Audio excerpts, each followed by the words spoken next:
With today's infrastructural technologies, China is on par with countries like the United States and Japan when it comes to development. Because of its extensive and well-developed infrastructure, China is widely regarded as a rising global force. You can't help but be awestruck whenever China takes over an infrastructure project. The new spectacular underwater tunnel constructed by Chinese engineers has stunned the world. All of the technology is made in China, and its price-performance ratio is superior to that of Europe and the US. This video will show you how Chinese engineers shocked the world by building this underwater tunnel. You'll be amazed at what can be accomplished with the correct technology and ingenuity. Let's go. It's becoming increasingly difficult for other nations to accept China's status as a growing country because of its reputation as an infrastructure madman, which has become China's most eye-catching business hub. The country's largest underwater tunnel, built over 4 years at the cost of several $1 billion, has finally opened.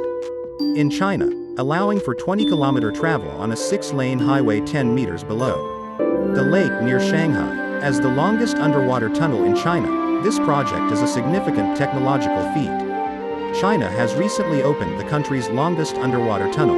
The 10.79 kilometers Taihu Tunnel beneath Lake Taihu in eastern China's Jiangsu province took 4 years to complete. Historically, China's eastern provinces have seen lesser economic and infrastructure development compared to the rest of the mainland. The tunnel, on which the work began on January 9, 2018, cost about $1.56 billion. China's official news agency, Xinhua, reported that almost 2 million cubic meters of concrete were used to construct the two-way tunnel, which has 6 lanes and is 17.45 meters wide.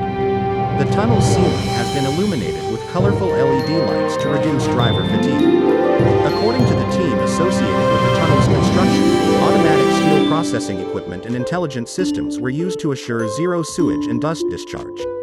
The tunnel is part of the 43.9-kilometer Changzhou-Wuxi Highway, which opened to the public on December 30, 2021. Travelers between Shanghai and Nanjing, Jiangsu's capital, can use it as an alternative expressway.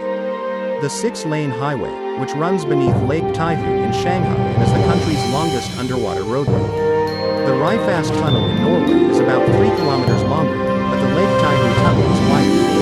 Those traveling from Shanghai to Nanjing, Jiangsu's capital, can now take advantage of an alternative highway. Driver fatigue has been reduced, thanks to the installation of multicolored LED lighting on the tunnel's ceiling. Most impressively, the project was finished in only 20 years, thanks to novel procedures for waterproofing the tunnel and the deployment of fearsome instruments to dig up to 4 meters beneath the lake. Construction site manager Wang Tongjia noted that the 16-meter-long excavator used for the tunnel is totally Chinese-made and that foreign-made tunneling gear will no longer be necessary for China. On the other hand, China is currently engaged in a wide range of infrastructure projects. Another one is the country's longest tunnel, which is being built in the suburbs of Beijing. Even though China's high-speed rail network is one of the most extensive in the world, there is no sign of it slowing down. Beijing may be looking to the future as its network reaches the farthest regions of its country. For China, the goal is to build a train that travels from mainland China up through Siberia in eastern Russia, through the Bering Strait into Alaska, across the mountainous peaks of Canada's Yukon and British Columbia's Yukon Territory, and into the United States via the Bering Sea. They might expand their worldwide bullet train to every corner of the United States once it is built. Is there a price to pay for such a crazy idea? A staggering $200 billion. The plans first surfaced in 2014 when the Beijing Times published an article outlining China's plans to create the 8,000-mile super railway. The railway would be called China-Russia-Canada-America. Isn't it clever? It will also stretch over all 4 countries, allowing for more trade, tourism, and economic growth. To span the Bering Strait, an undersea tunnel 4 times the size of the Channel Tunnel would be required, as well as a level of technology well beyond that of the Channel Tunnel. China's engineers had claimed to be in contact with Russian counterparts about establishing a direct connection, which they believed was feasible given the state of the technology at the time. Despite how ridiculous the idea may seem, it could be a reality. With approval from the Chinese government in 2018, a nationwide network of underwater bullet trains was permitted, connecting the port city of Shanghai with the island archipelago of Zhoushan on China's east coast. The new route will include a 16.2-kilometer underwater portion as part of a 77-kilometer, 47.8-mile stretch of the nearly wholly railway. Using a magnetic track, the train will levitate as it travels at high speeds, and development has already begun, with a bullet train traveling through. This tunnel faces unique construction issues that were not present in the channel. Tunnel Ningbo Zhoushan may be a test run for the China-Russia-Canada-America line, some have speculated, but nothing is known about the project's progress.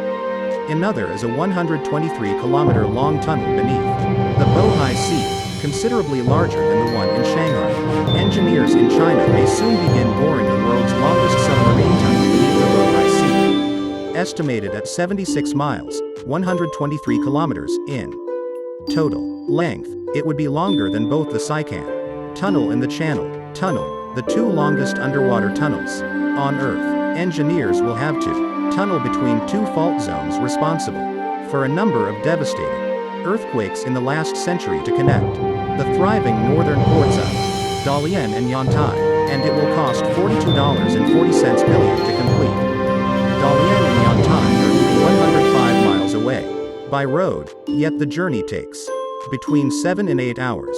That might be cut down to a half hour with the Bohai Tunnel, with China's northern Rust Belt region and the wealthy eastern coast, connected by a new tunnel. Shandong and Liaoning provincial leaders believe the tunnel will boost economic growth in comparison to other submarine tunnels throughout the world. However, this one is a huge undertaking. The 76-mile length of the Bohai Tunnel will put it in the same league as Japan's Saikan Tunnel, which connects Hokkaido and Honshu, and the Channel Tunnel, also known as the Channel. An extensive geographic survey must take place before the tunnel can be built. Chinese engineers, it turns out, have some expertise with underwater tunnels.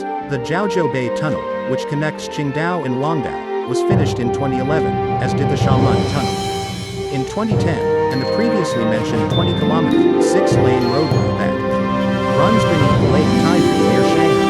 The cut-and-cover method was utilized in some of these projects, which is a standard technique for building an underwater tunnel. In this case, a trench is dredged in the ocean floor, and parts of steel or concrete are inserted into it. The water is pumped out of the resulting route, and rock is placed on top of the tube's upper half once the sections have been connected and sealed by divers. Since Bohai Bay and Jiaozhou Bay have similar depths, a cut-and-cover strategy might work. As compared to the Jiaozhou Tunnel, the Bohai Tunnel is 20 times longer. More advanced and expensive technology may be needed for the Bohai Tunnel than was employed as China's earlier undersea tunnels. This can be done if the seafloor is soft enough to allow for the use of large drills called tunnel boring machines, TBMs. These things are massive in every way imaginable.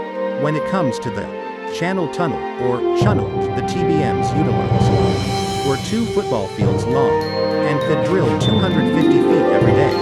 Because of the way it operates, 2 TBMs on opposite sides of the canal gouge through the seafloor until they meet at the center. When compared to the 75-meter depth of the Channel Tunnel's deepest point below sea level, the Saikan Tunnel's deepest point is 240 meters, making things more difficult for Japanese engineers. However, depth isn't the only thing that matters. TBMs can be risky and useless if the rock hardness changes a lot.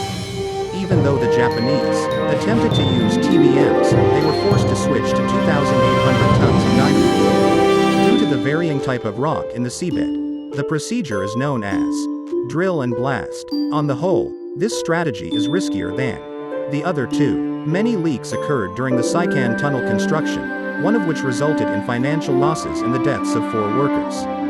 When workmen blasted into softer rock, they caused water to flood the tunnel at an 80-ton per minute rate, causing significant damage.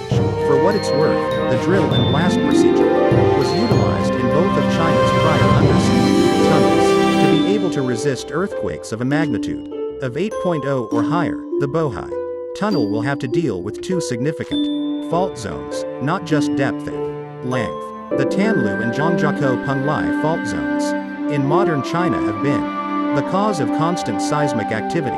At least 250,000 to 650,000 people perished in the Tangshan earthquake of 1976, but there 7.4 magnitude quake that struck under the bay in 1969 is perhaps the most worrisome historical earthquake for the tunnel engineers to consider. What's the best course of action?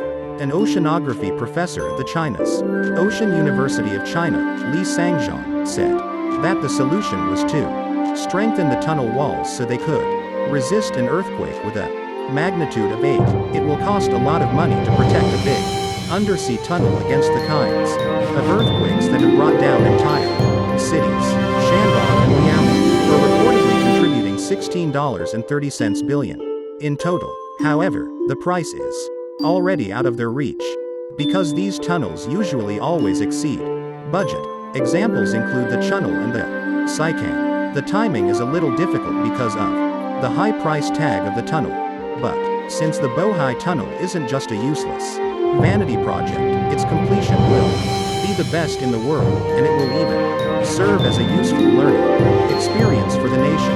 Let us know what you think about all of these incredible underwater tunnels and their potential in the comments section below.